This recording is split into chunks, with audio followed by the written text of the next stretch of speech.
श्री गणेशाय नमः। ओम नमो भगवते वासुदेवाय नमः। ओम नमः शिवाय। हमारे यूट्यूब चैनल पर आप सभी का स्वागत है।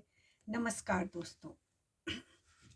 आज कार्तिक कृष्ण गणेश चतुर्थी व्रत कथा का वर्णन करूंगी। इसमें दैत्यराज वृत्तासुर की कथा का वर्णन किया गया है। पार्वती जी कहती, हे भाग्यशाली लंबोदर, भाषणकर्ताओं में श्रेष्ठ कार्तिक कृष्ण चतुर्थी को किस नाम वाले गणेश जी का पूजन किस भांति से करना चाहिए। श्री गणेश जी ने कहा कि अपनी माता की बात सुनकर गणेश जी ने कहा, कार्तिक कृष्ण चतुर्थी का नाम संकटा है। उस दिन पिंग नामक गणेश की पूजा करनी चाहिए।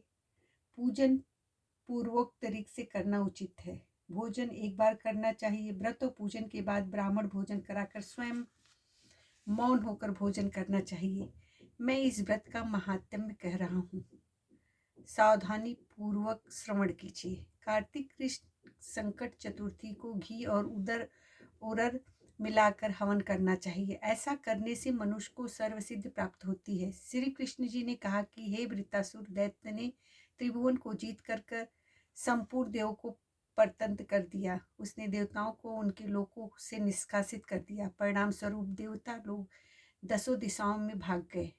तब सभी देव इंद्र के नेतृत्व में भगवान विष्णु के शरणागत हुए। देवों की बात सुनकर विष्णु ने कहा कि समुद्री द्वीप में बसने के कारण वे निरापद होकर उच्छृंखल एवं बलशाली हो गए हैं। पितामह ब्रह्मा जी से किसी देव के द्वारा न मरने का उन्होंने वर प्राप्त कर लिया है। अतः आप लोग अगस्त्य मुनि को प्रसन्न करें। वे मुनि समुद्र को पी जाएंगे। तब दैत्य लोग अपने पिता के पास चले जाएंगे। आप लोग सुखपूर्वक स्वर्ग में निवास करने लगेंगे।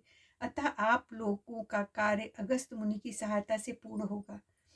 ऐसा सुनकर सब देवगण अगस्त्य मुनि के आश्रम में गए और स्तुति द्वारा उन्हें प्रसन्न किया। मुनि ने प्रसन्न होकर कहा कि हे देवताओं, डरने की कोई बात नहीं है। आप लोगों का मनोरथ निश्चय ही पूर्ण होगा।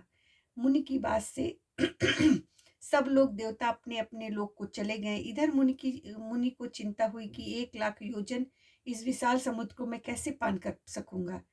तब गणेश जी का स्मरण करके संकट चतुर्थी के उत्तम व्रत को विधि पूर्वक संपन्न किया।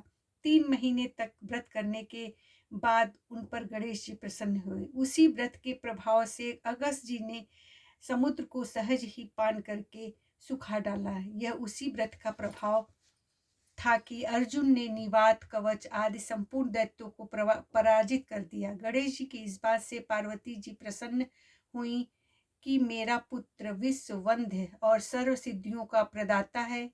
कृष्ण जी कहते हैं कि हे महाराज युधिष्ठिर, आप भी चतुर्थी का व्रत कीजिए। इसके करने से आप शीघ्र ही सब शत्रुओं को जीतकर अपना राज पा जाएंगे।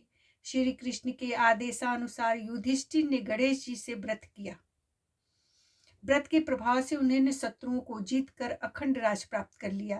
केवल कथा श्रवण करने से ही हजारों अश्वमेध यज्ञ और सैकड़ों वाजपेयी यज्ञ का फल प्राप्त होता है।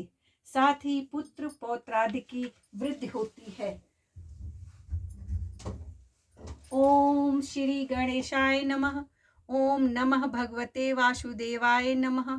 ओम नमः शिवाय। जैसे इन्होंने युद्ध जीतकर अपने कर्तव्य का पालन किया, राज्य को प्राप्त करके, उसी तरह से हमारे सांसारिक जीवन में सभी को उसी तरह सफलता प्राप्त हुई। इसी के साथ मैं विदा लेती हूँ।